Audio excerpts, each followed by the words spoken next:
We live in a fast-paced and hectic world where it's easy to feel overwhelmed, stressed, and out of control. How do you manage all the competing pressures without losing sense of yourself? How do you stay focused enough to not only plot a path, but follow it? Welcome to Recovery Road, a show that offers inspiration, insight, and intelligence, as well as success stories from many walks of life that can show you how you can control your own destiny. Our knowledgeable and entertaining host and her guests give practical advice that you can use every day in the quest to master your life. Now, here's your host, Leaha Mattinson. Hi, everyone, and welcome to today's show. I'm so excited to welcome each and every one of you here from wherever it is that you are tuning in from this wonderful planet. In gratitude, I am with you all today. As the podcast numbers grow, I'm heartened by the idea that more and more people are becoming more enlightened to the shenanigans that are going on in the world and what we can do to take back the mastery of our own life, the lives of our friends and families, our communities, and the world at large.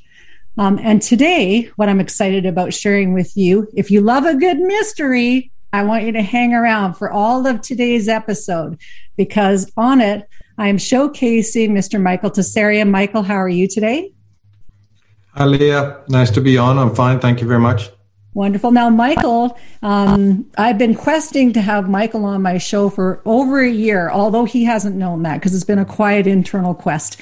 Michael's been top and front and center talking about shenanigans now for well over 3 decades, maybe even 4. I don't want to age you, Michael. But I asked Michael to come on today specifically to talk with you guys about solving the mystery of your life and life mastery.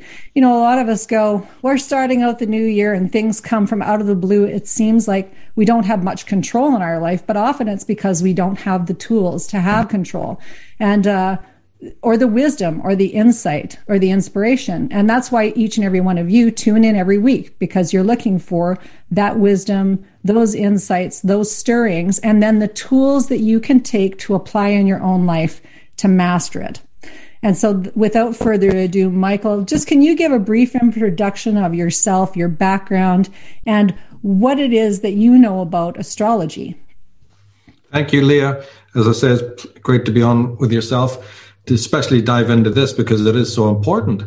I've known of divination since about 11 years old when I first encountered it back in Belfast, and this was through people from the Paul Solomon Foundation in Virginia Beach, which my people in my family were connected to.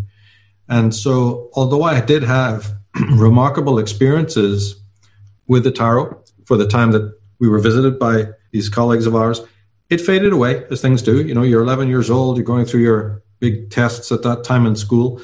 I failed them all, of course. Has to be that way, right? But, you know, life takes over. And so it was later in my teens then that I picked it up again. And then again, you know, later on in the 20s and all of this. So a strange thing had happened. And that was that in the dark days of the late 80s, this was just prior to my 89 move to America. I've been there 2-3 times. This was, I think, the 3rd time, and it was going to be a long stretch, basically till now, right? Just before that, in the dark days of from 86 onwards, a colleague and I had been basically, and I mean this in a very primitive way, reading through whatever books we could get hold of on the subject of astrology, because I know that's what we're going to be talking about. You know, so just this little bit of background is interesting. And we had the temerity to go through these books and find what I would later call X factors, mostly just nonsense, stuff that didn't add up, even you know, systematically within their own writings, that didn't make sense, that was incoherent or contradictory regarding the planets and houses and all the gamut. Actually, we did a fairly good job, even though, as I say, it was pretty primitive. Now, those things were just hanging in the air. There was no answers or solutions to it. It's just like, but that doesn't go with that, and that exaltation doesn't make any sense. How can that be this, and how can that be that? And come on, that's not the way Capricorn is. And so this utter, temerity actually paid dividends, because it turned out that the Plutonic aspect of my chart,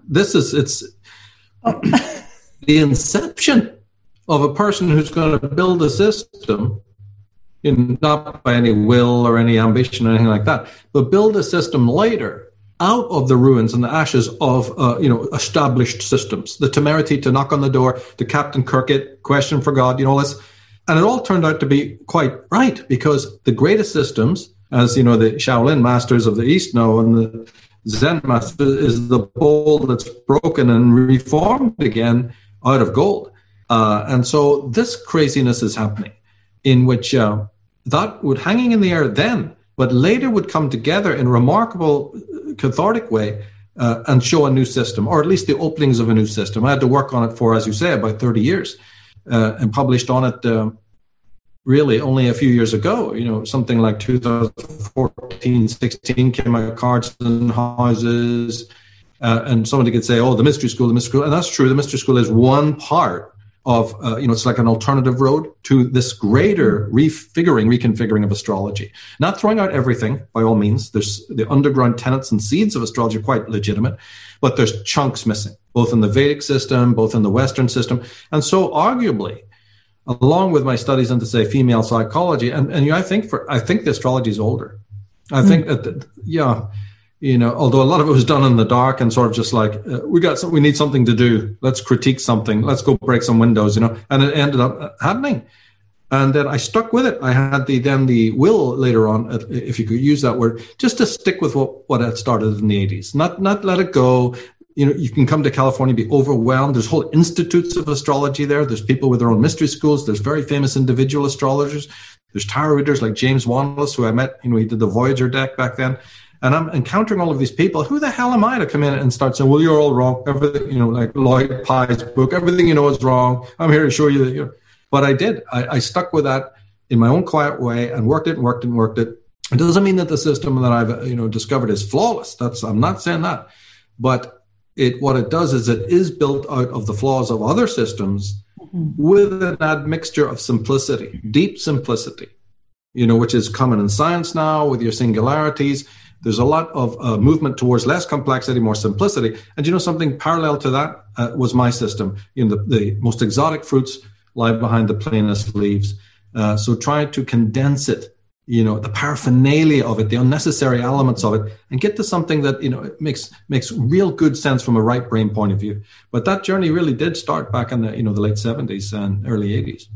Yeah, and I love this because what it took me away from when I heard you speaking about this the first time was that I love that you actually say that it's not woo-woo or evil, because where I grew up, it's like the whole tarot, divination, all that stuff is very like, oh no, you don't do that because you're like from a Catholic background. So, just don't be thinking that you're going to be talking to anyone but, the big JC. And so but more for me was that wasn't going to work in my journey either, was I just went, there's something that's like hinky here. Why would I not be able to actually figure out and master my own life, like the trajectory of my life? And so astrology came into my sort of frame of reference as I was hiding from people seeing what I was reading, because then I'd get in trouble, right? It's just like, oh, you're going to be in trouble. Yeah.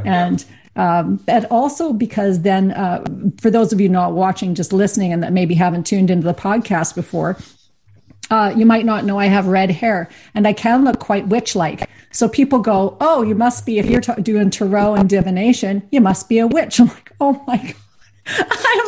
I am the, right? It's like, so these archetypes that I've had to live with too, of going, man, it's like I've tried to develop this beauty inside and out, inside being the first refinement. And then that just sort of is the evolution of things. But again, I do, it's been a curious journey. So when I came upon your work again, it was the reverence with which you treat this material that impressed me so much. And then to go, yes, this is something that should be honored, but not so serious that it's not playful either, right? So it's not so serious that you actually can't get it easily and quickly. And was this originally meant for the common man, Michael? Was astrology? No, that's the accretion of time. And, I'd love to have you on Slave so that you can tell us your story. I'd like to hear that. Yeah, it wasn't. It was a unbelievably secret. It was part of the ancient mystery schools, the cults, the hermetic societies. But as those broke down, and we could sit here for 10 hours talking about how and why they broke down, but they did. And by the time they're reaching the Grecian, and it becomes these, it's almost laughable entrail readers and, turtleback readers and palm readers, it became generic, as all things do. And the tarot's a mess right up until the 19th century. Even the French were getting it wildly wrong in their systems. And it took until the Golden Dawn, who were such intense students. Luck plays a part as well, no doubt, but they kind of came as close as we could possibly get. I think of my system as somewhat as a carry-on and refinement of the Golden Dawn system, because it's not quite perfect. And Aleister Crowley's system also was not quite perfect. But somebody would say it's so near to perfect that it really doesn't matter. But being a purist, I wanted to go just that little bit step forward. So on the Mystery School, I take people through where their systems are just a little bit imperfect. And if you just do something minor to the deck, you can get to perfection pretty much. So all great things are deconstructive in that sense. The Golden Dawn were deconstructive. They were clever enough to know that the Italian system was a total mess, that the French system was, again, what might be called exoteric. And so the first esoteric, as far as I'm concerned, was the Golden Dawn. People have Paul Foster Case and this or that organization in America, but it just didn't sing to me. And again, this is all very personal, right? Paul Foster Case, I think, was a genius, a great man. I think he was a very, very good man. There's nothing, negative about that. But again, it's just on the technical level, they weren't completely getting it right. Well, yeah, so are hundreds of others. There's something worse than evil, and that's error. It's like, yeah, evil, it definitely exists there in these matters, and people can bring great evil to bear, using these divination arts, and no doubt there are such people. But to me, where I was coming from, it's like, evil be damned, error is the problem. Let's try to get the error out and talk about the metaphysics later on. But yeah, it's never going to be holy. It would be ludicrous for anybody to say they've wholly got it done. I've talked to members of my mystery school, and they're going, "What? Is this fixed in stone, or can we change it, or is that really right there?" So this is massaging it out all the time with the help of members, and they say, "No, simplify it if you want. I just give you this, but you can always modify it slightly. Do this." So it's always working. It's never set in stone, nor could these things be.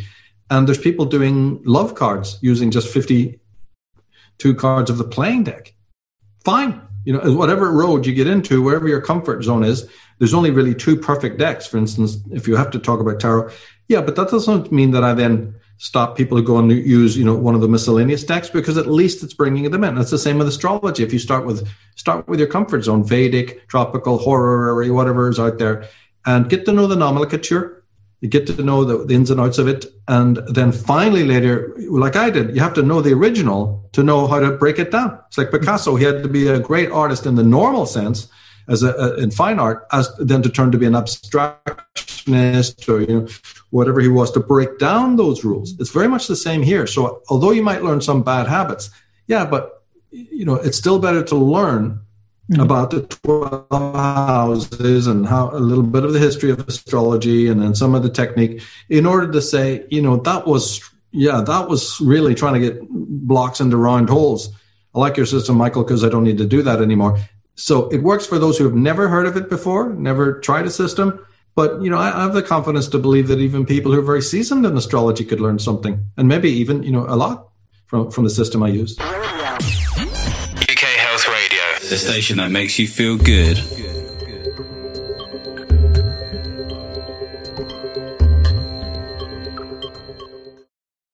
How good are vitamin C supplements? Usually only a small proportion of vitamin C actually reaches your cells and has a positive effect.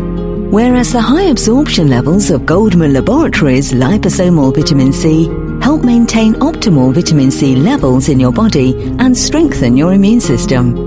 Now get 10% off when you choose Goldman Laboratories liposomal vitamin C capsules. Just quote 10 off at goldmanlaboratories.com. Do you suffer from pain?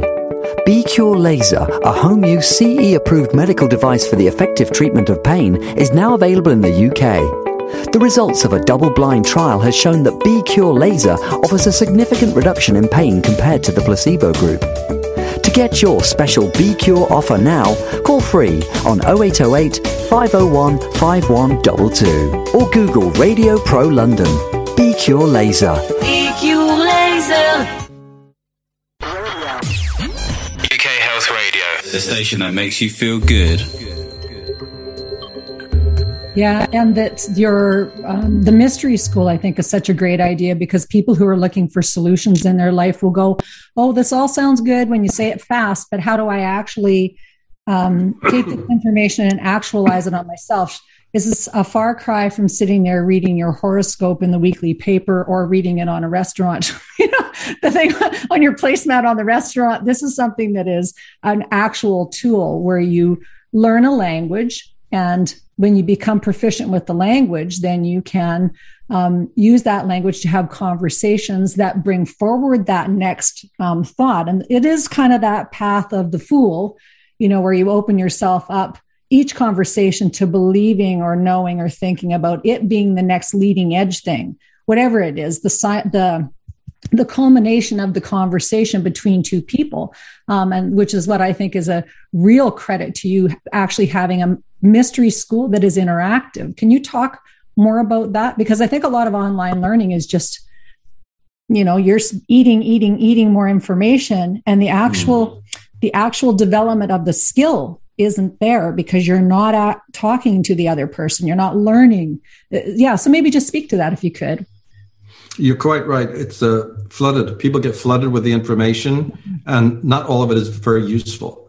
So the Mystery School came about in 1998. My very first project, actually, took a long time, frustratingly long. But in a way, the apprenticeship is important because, the later projects you do might be speeded up a little bit because you've had such a slog with it. But it was the first project I had a very good, I taught it physically in classes in the Bay Area and elsewhere. So the online version was just going to be that with the benefit that more people that can never come to a single class can now, it was early days of the internet, but that was quite clear that obviously it would reach the world, So, and the idea, it is mostly text, and so people have to be okay with reading, but the graphs and the tables and things like that are quite clear. And again, that mystery school is distinctive than others because it's not using normal astrology, tarot, Kabbalah, or numerology. It's using the alternative ones that plug in together. Right? You have all those separate disciplines, but the moment that you try to synthesize them, you run into problems. So there's only one way to bring them all together correctly so that they fit naturally without you forcing it and gluing it and hammering it and welding it. No, there's a natural way that they all come together because I believe that once they were taught together.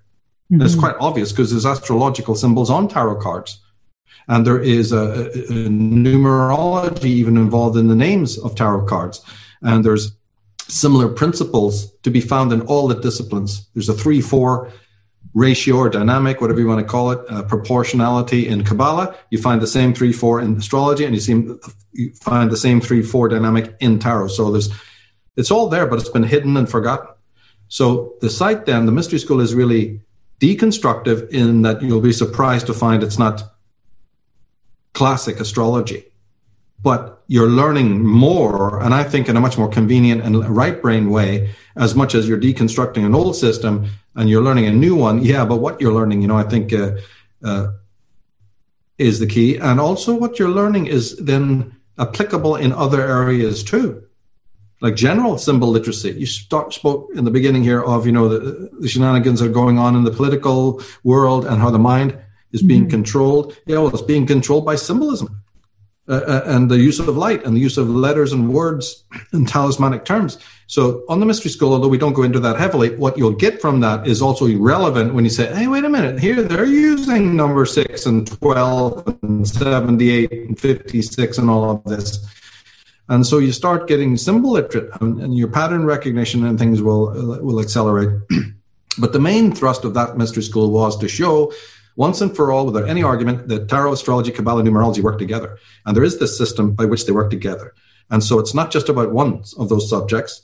It gets you into being fascinated with them all. And of course, then it was a difficult, process to show that You had to be really convinced because you're paradigm shifting, to show how they all connect. It's such a beautiful thing, though, to see how they all connect. So that was the main thrust. And then from that came level 3, which was added just, probably since about 2016, a level 3 at a Kabbalah level, and then a book, Path of the Fool, which is just the meanings of the cards, which is handy for people who take in the course, but it's just a standalone book for those who are just getting into tarot.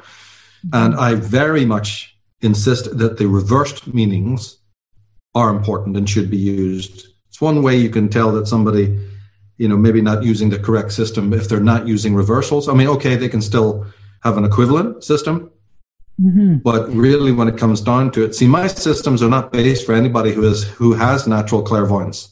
Anyone can begin and come to a very high level of reading without having necessarily to have any personal intuitive skills. To me, it's not necessary.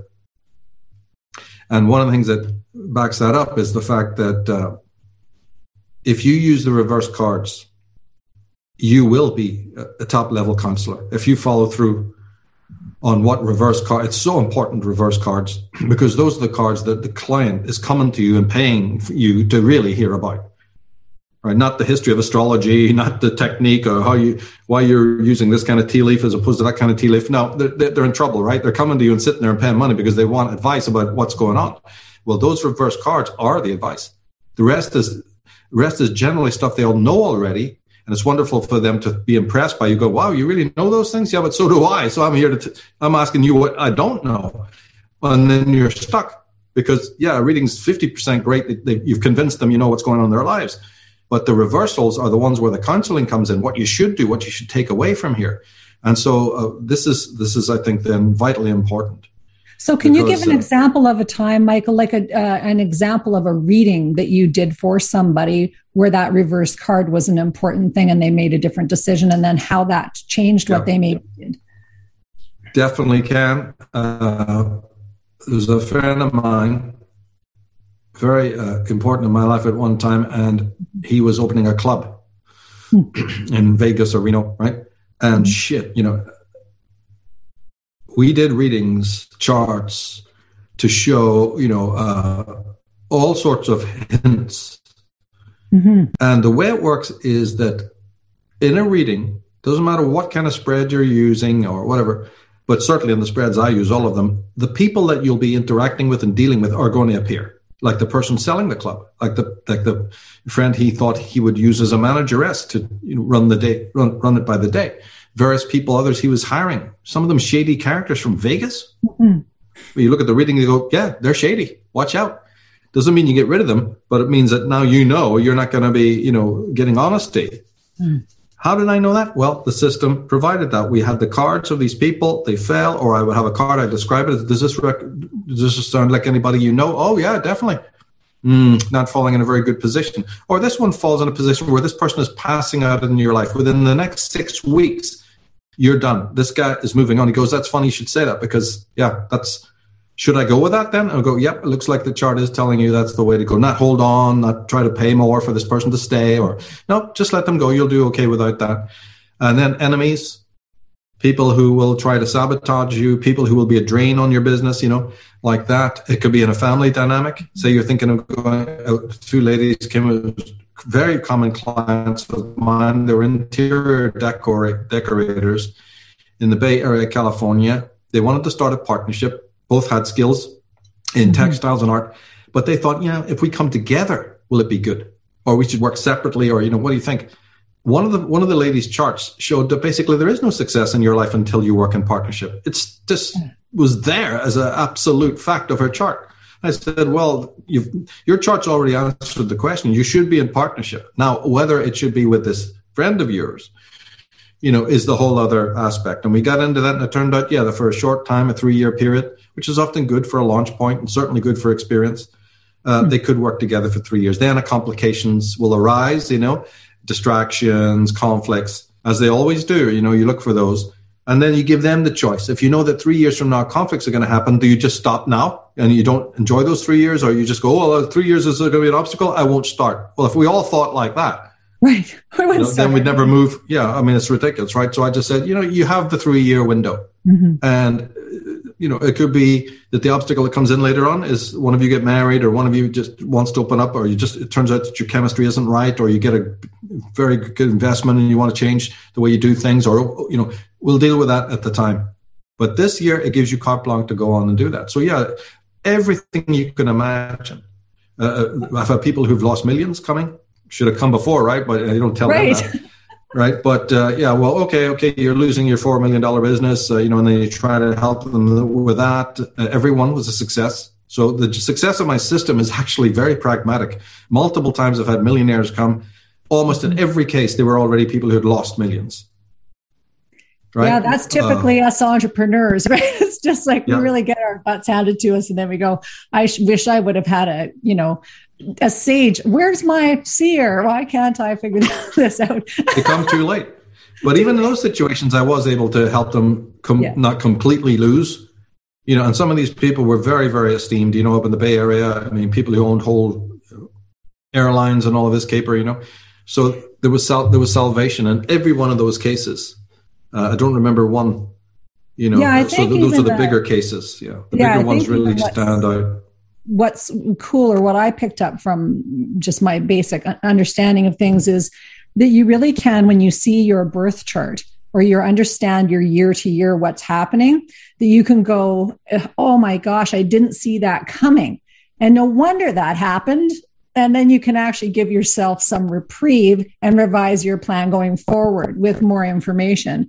But if you just never know, and you keep having this, like you'd said, it was a real slog for you when you got your business going, or when you got the school going. And I think a lot of people experience that in life, and they go, why is there so much of a slog and a drain and a drag on me? What did I do wrong? It's got to be something I'm doing wrong. Where if you have the benefit of this birth chart, or understanding your life number, and you're casting your chart accurately, and you're having that either internal conversation, the self-psychology conversation of what does that mean, and what does that mean honestly, or you have somebody that's working with you to actually get clarity from a good psychological question perspective, then and it's not airy-fairy. It's like, should I do this or should I not? Should I stay in this marriage or should I not? Is somebody cheating on me? And then you can get this. So because we question ourselves, I think I wanted people to believe that people are good. I just want to believe people are good, right? So you walk into all kinds of situations and go, well, I can't believe that person turned out to be this, even though there might have been a little inkling of, something isn't quite right, but then you try to, cut a swath for them to be okay. And then you go, oh man. But so that costs people millions of dollars and relationships. And then once you've got children involved, it's stuff you can't back up from. So a lot of times we end up beating ourselves up for the mistakes we've made because we're passing them down now generationally. And part of the reason why I was so excited to have you on this interview as well is because I have a really excellent father, and my dad passed away December 26th this year. And so we had his funeral on New Year's Eve, but he's an exceptional man. So when you talk about people who were, checking in with themselves, living a congruent life, he was a noble person of good behavior. And so when I thought about my own struggles with things along the path of life and went, what would have helped me to have more insight?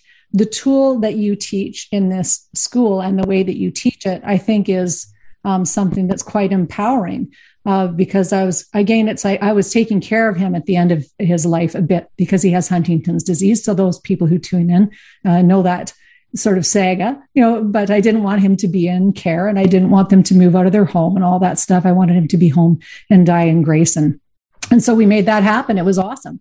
And then we celebrated a tribute to him for New Year's Eve, which was, a gorgeous tribute to somebody who is excellent. And then I went, now what am I going to do?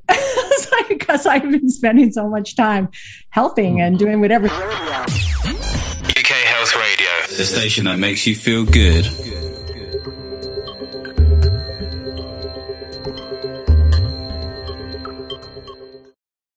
Scalar light is the quantum energy emitted from the universe, from the sun and stars.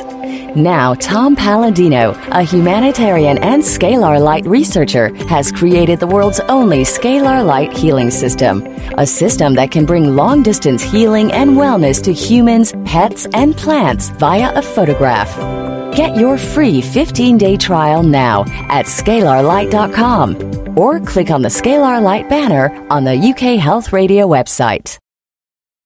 Shields like masks are top of mind right now, but did you know you have inner armor working constantly to protect you from pathogens? It keeps you healthy and thriving. It's your immune system.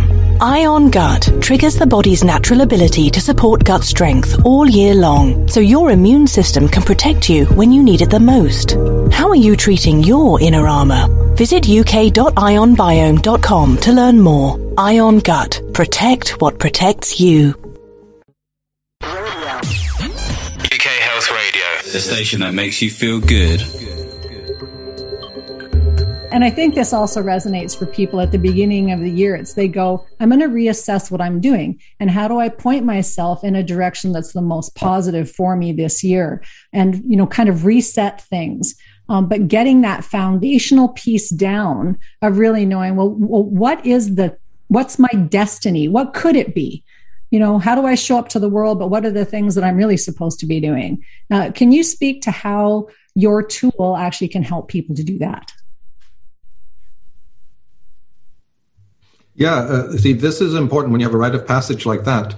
Then it can be very destabilizing when you come out of it. But just to back up a bit on your idea of relationships, there is in my system, I have a 9-card relationship spread that will definitely show you, what's right and wrong and who's doing what to whom behind the back. So there you can specify.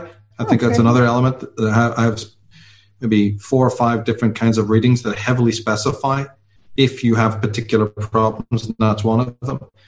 But yeah, when you went through a rite of passage like this, my God, your 10th house could be very, very aspected. Your Mars, the Saturn could be, these all represent the father figure. They can be all very, very heavily aspected. What happens if one of them is, coming around full circle to a nodal point or to the first house even, things like that.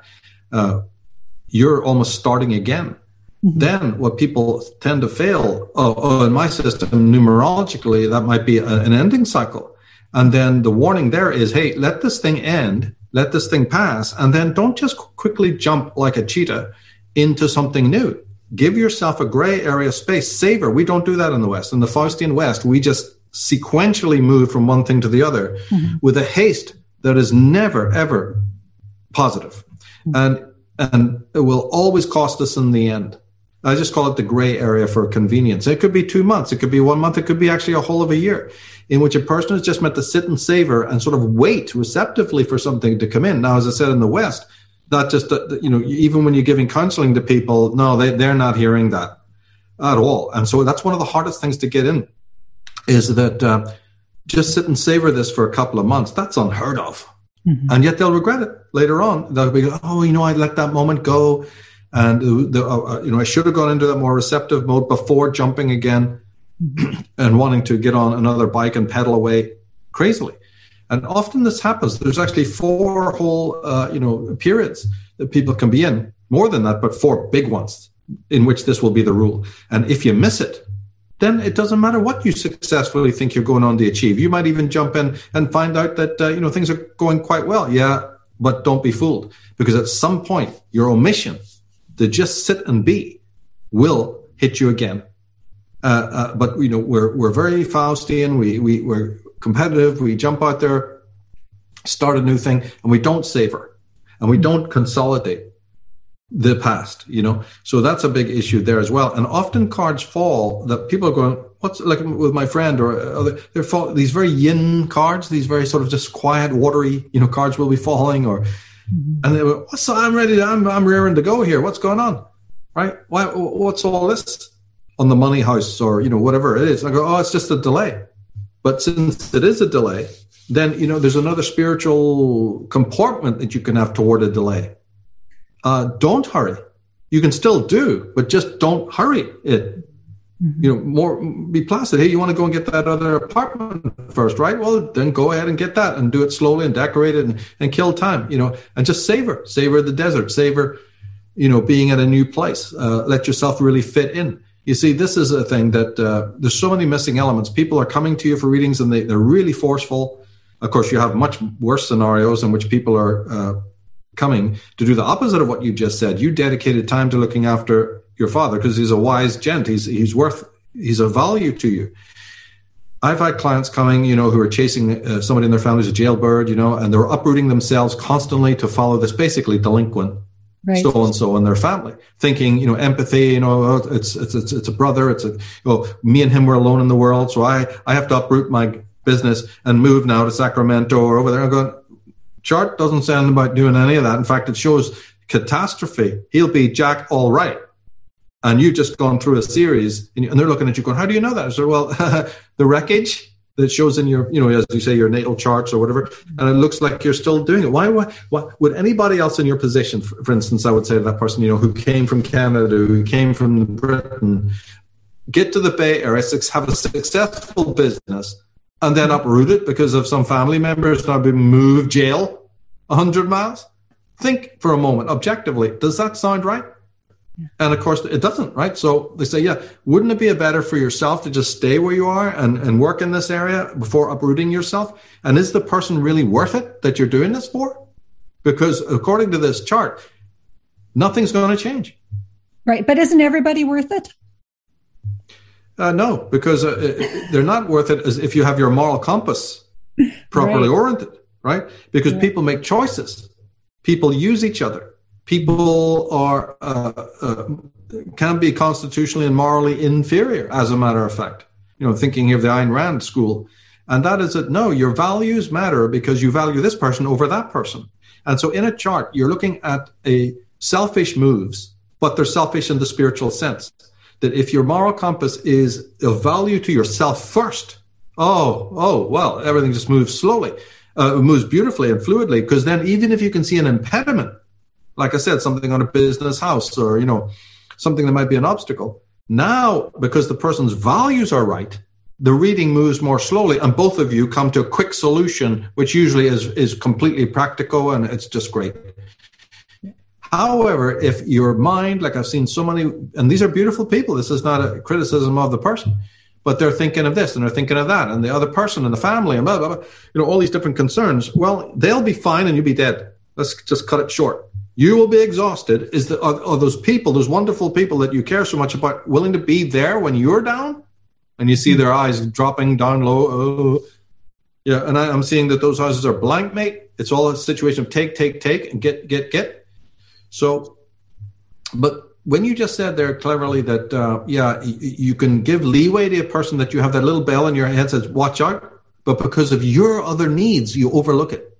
And believe me, millionaires have done this. Right, the top people in the business have had this happen to them. Howard Hughes had it, So but then you go, I didn't listen to that bell. Why? Yes, if you break it down, it's because your own values and your own needs, which are very positive things, led to a great evil because you brought in a viper, you brought in a psychopath, you brought in a narcissist or something where they would let you do all the work and they get all the benefit. And by God, does this happen? Coattail riders galore, right? People who want to bask in the light of other people who are really spiritually in tune, but they want to suck off them. So what do we do then to make sure that kind of person, because remember, in astrology, say if somebody's into astrology like we are, does it mean that you're now Paramahansa Yogananda or some enlightened being where no evils will ever happen to you? What the hell? The astrologer can say, I've boo-booed more than, my clients. Yet I'm the astrologer. And if you were to say to me, well, if you're such a smart ass, then how come you didn't know about that? Or how come you didn't know about this? That's right. That's the leveler to say that we're all looking in the mirrors. And when you see the image there, you still are free to interpret, just like it is with a dream. So when Bilbo or Frodo Baggins gets to look in Galadriel's mirror, there's a certain level of choice. Do you want to just rush off back to the Shire now and beat those guys over the head? Or is that a future vision that what you do now could prevent it? So there's interpretation, and by no means is the reader enlightened. Whether the client thinks that or the reader thinks that, you meet them every so often too, right? where they actually do think they're enlightened, and they're starting to tell you about the ninth dimension and how they've traveled there and know all about it and can tell you everything you want to know about enlightenment. Just ask me, that type. They're getting more common, actually. But obviously, the really down-to-earth person is grateful for these gifts, does try to use them, makes the same flaws that a client makes, and works towards then not making them again. Now, in practical terms, though, I have thought, that's why I talk about the reverse cards and things like that, is because I have tried to gear the charts towards being a little bit more helpful and specific when it comes to allies, that kind of thing, people who are wasters and so on. You try to tweak the systems so that they do give you that little bit more of an insight, and then if you have the date of birth of the other persons involved, that can be a help as well. So you just try that much more to come out of the clouds, think practically, realize that to times today, more and more people are losing their morals and values, and try to update the divination systems to match that, and not be, too pie in the sky, because there's some wicked people, and then there's not wicked people, but they end up doing wicked things, So right now, divination motto is to strengthen. I think you said it at the very, very beginning. Strengthen and help the people navigate, good people to navigate. Give them empowerment to the good, and to hell with the evil. My pity is with the good who are taken down by evil, not the evil and their excuses. Yeah, it's like the as above, so below. And some sort of, again, infiltration of the mind through media and culture to paint this idea that everybody is good and that everyone has the capability of, and desires to be good. And then for me anyway, when I went, I don't think that's 100% true. I need to accept that there might be people that are equally as not happy as I am happy. There might be people who are like really devious as much as I am morally centered. And so if you are immature in that thought or ignorant in that thought about everybody's good, and if I just spread sunshine throughout the land, then everything's going to be awesome. So that's not exactly how it works. Yeah. The happiest people I've ever known have been psychopaths. Oh, tell me why. Right? Well, for the obvious reason that they have no empathy, and nothing you suffer and nothing that you go through do they care about. So I'd be very excited to have you to speak about more of these subjects in future episodes, but I want to stay really focused in on the astrology and the Taroscope conversation for the last few minutes of our conversation, because I think it's so important for people to understand that this is a tool they can use themselves.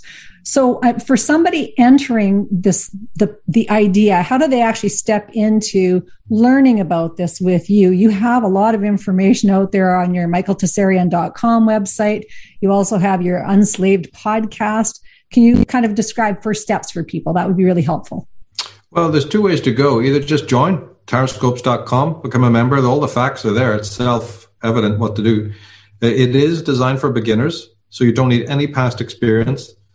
But if you do have it, all the better. It'll be for you, then it'll be a miscellaneous system, and you'll take it, as the merits appear to you. Well, the first merit being that it links up with all of the other arts, and that makes that wholesomeness is, it's a holistic system. So if you're not quite ready to jump in then to become a member, then just pick up Cards on Houses, the book, which is not identical to the Mystery School.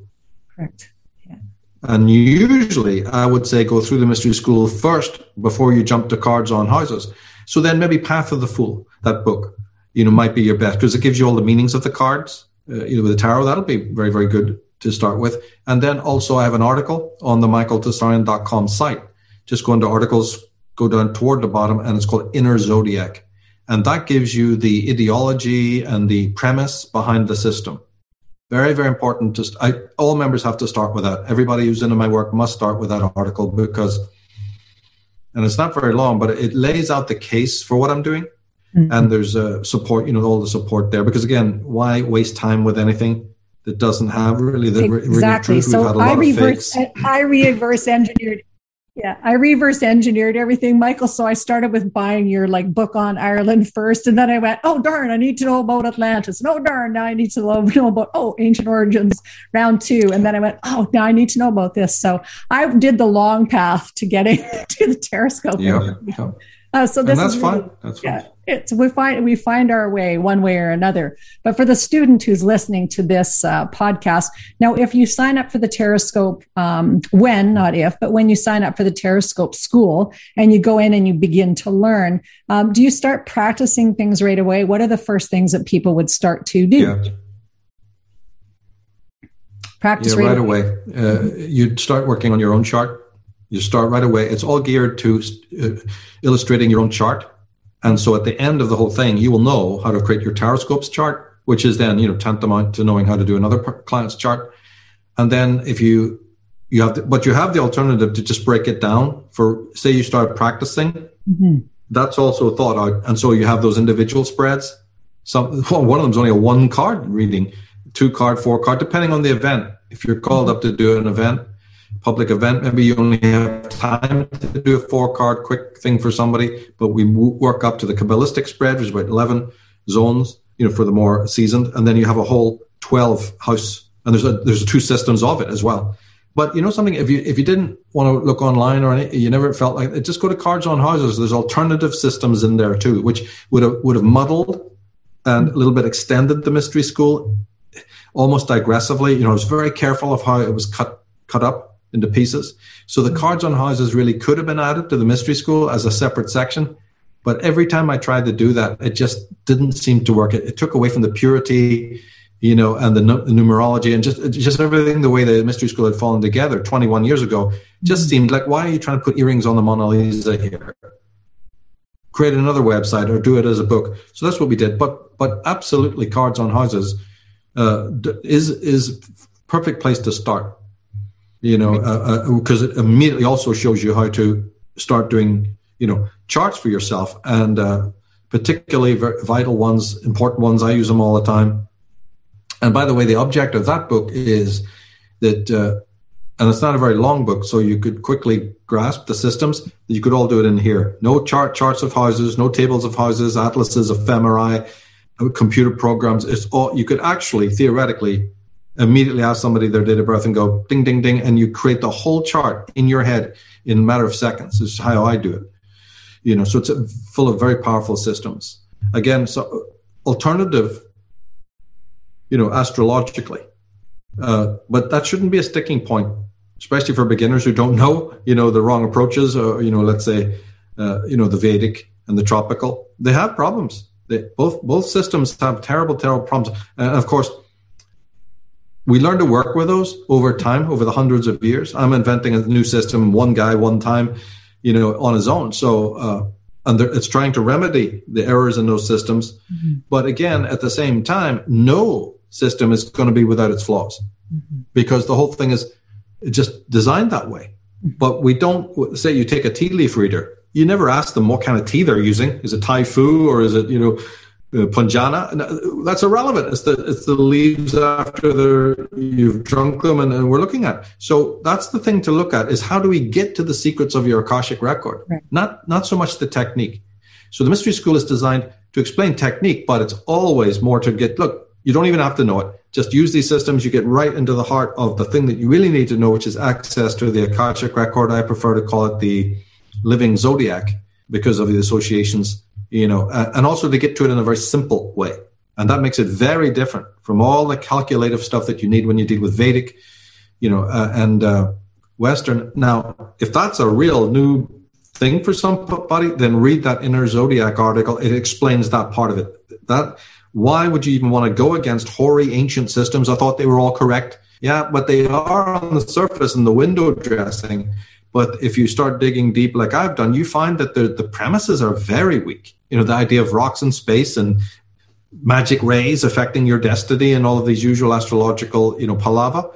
No. That all has to be revised. You can still use it. As I said, they're miscellaneous, and it's not that they don't work, but they work in the most clunkiest fashion. We need to seriously update these systems and bring them back into line with singularity and other scientific ideas, holographic theory, morphogenic fields of Rupert Sheldrake. All of these support my system, but don't support any other system.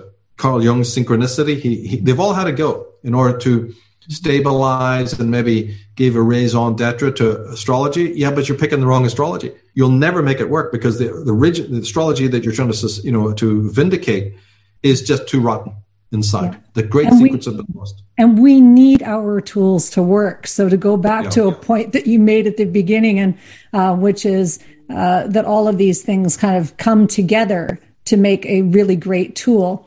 And, the journey of 1,000 miles begins with the first step.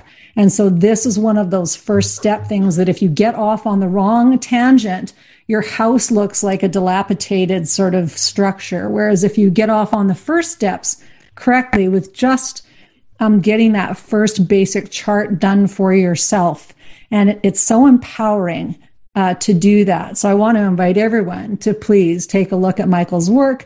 Go to michaeltsarion.com, hit to his Unslaved podcast. If you just want to dive right into the astrology and the mystery school, go to taroscopes.com. Is that correct, Michael? Yeah. Wonderful. And the link to the article is there as well. So even if you go to taroscopes.com, the article that I was talking about is linked directly there. Is right there. So I can't wait to hear everyone's outcome of their charts as they start casting them, because you can do it immediately. Thank you everyone for joining us for this episode. Michael, thank you so much for being my guest. So much appreciate your time and wisdom. Awesome. Everyone, love yourselves, love each other, mind your minds. That's all for us. Bye for now.